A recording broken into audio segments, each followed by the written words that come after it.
നമസ്കാരം. JB ജംഗ്ഷനിലേക്ക് സ്വാഗതം. മലയാള സിനിമയിൽ സമസ്ത ഭാവങ്ങളും ആവാഹിച്ച മലയാള സിനിമയുടെ കപ്പിത്താനെന്ന് വിശേഷിപ്പിക്കാവുന്ന തീഷ്ണമായ ജീവിത യാഥാർത്ഥ്യങ്ങളെ പുണർന്ന സിനിമയിൽ നിന്ന് മറ്റൊരു വഴിത്തിരിവിലേക്ക് മാറുന്ന നമ്മുടെ സ്വന്തം ഇന്നസെന്റിനെ JB ജംഗ്ഷനിലേക്ക് സ്വാഗതം ചെയ്യാം. ഇന്നസെന്റ് ഏട്ടാ, ഒരു പുതിയ അവതാരമായിരിക്കുള്ളൂ ഇപ്പം. എന്താ അത്? സിനിമയൊക്കെ വിട്ടപ്പോൾ ജനമധ്യത്തിലാണിപ്പം. സംഭവം കലക്കി മറിക്കുമോ? എന്താ സംഭവം? കലക്കി മറിക്കോ എന്നൊന്നും അറിയില്ല. എന്തായാലും നമ്മളൊരു സ്ഥാനാർത്ഥിയായിട്ട് ചാലക്കുടി നിയോജകമണ്ഡലത്തിൽ നിൽക്കുകയാണ്. എന്ത് സംഭവിക്കുമെന്നുള്ളതിനെ കുറിച്ചാണ് ഞങ്ങളെപ്പോലുള്ള ആൾക്കാർ ഇങ്ങനെ വീർപ്പൂട്ട് നിൽക്കുന്നത്. അങ്ങനെ കുറച്ച് ദിവസമായല്ലോ ഇപ്പം ജനങ്ങളുടെ ഇടയിൽ.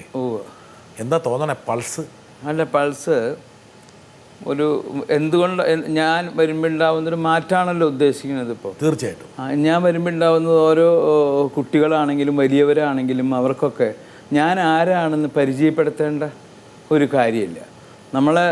എനിക്ക് അവരെ കാണുമ്പോൾ അവരെന്നെ വിഷ് ചെയ്യുമ്പോൾ എൻ്റെ മുഖത്ത് നോക്കി ചിരിക്കുമ്പോൾ എനിക്കറിയാം ഇയാളുടെ വോട്ട് എനിക്കാണെന്ന് അറിയാം. അവിടെയുള്ള കോളേജിലേക്കൊക്കെ ആദ്യത്തെ പോക്കെന്ന് ഞാൻ കേട്ടു. ഇപ്പം അതായത് പിള്ളേരെ കാണലാണ് ഇപ്പോൾ.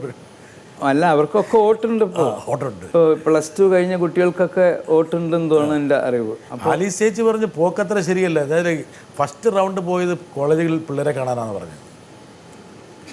അങ്ങനെ പറഞ്ഞു. അത് വഴിമുട്ടിക്കാൻ വേണ്ടിയിട്ടുള്ള ഒരു ഏർപ്പാടുകളാണ്. പക്ഷെ ഒരു ഗുണമുണ്ട്, ആ പിള്ളേരുമായിട്ട് ഇത്രയും സിങ്ക് ചെയ്യാൻ പറ്റുന്ന വേറെ ആളുണ്ടാവില്ല.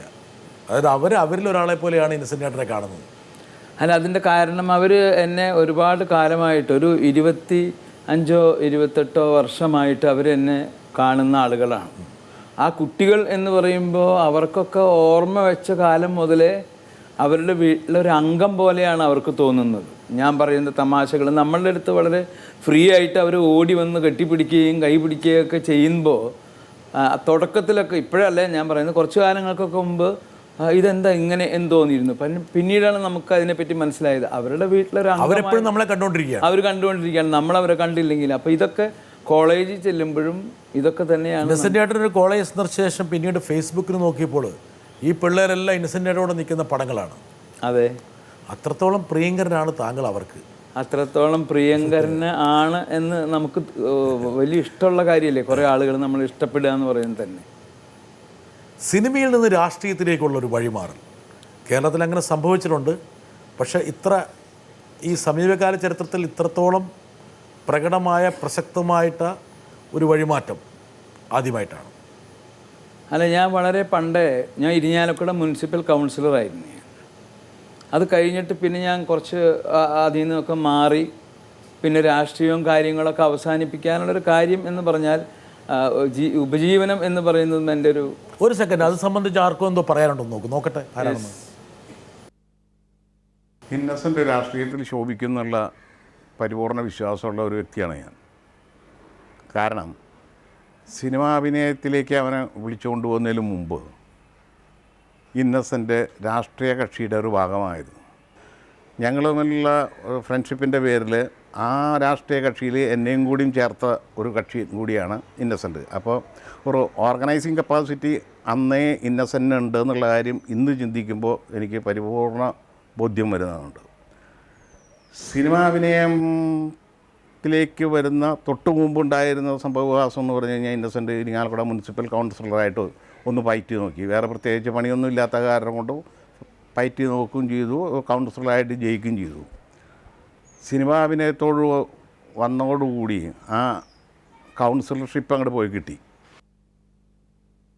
നമ്മുടെ രാഷ്ട്രീയ മിഴിവിലും കഴിവിലും സംഘാടക ശേഷിയിലും താങ്കളുടെ പഴയ സുഹൃത്ത് മോഹൻ ഇപ്പോഴും സുഹൃത്തായി തന്നെ നിൽക്കുന്നുണ്ട്. വളരെ ഞാനിപ്പോഴും വിളിച്ചിരുന്നു. ഞാൻ ഈ ഇലക്ഷന് നിൽക്കുന്നുണ്ട്, ആ കാര്യങ്ങളൊക്കെ പറഞ്ഞ് അയാൾ എല്ലാ ഭാവങ്ങളും നേരുന്നു. മോഹൻ ഇപ്പോഴും RSP ആണോ? മോഹൻ RSP ഒന്നുമല്ല. അന്ന് ഞാൻ വെറുതെ വിളിച്ചുകൊണ്ട് പോയി കൊണ്ടിരുത്തിയതാണ് മോഹൻ.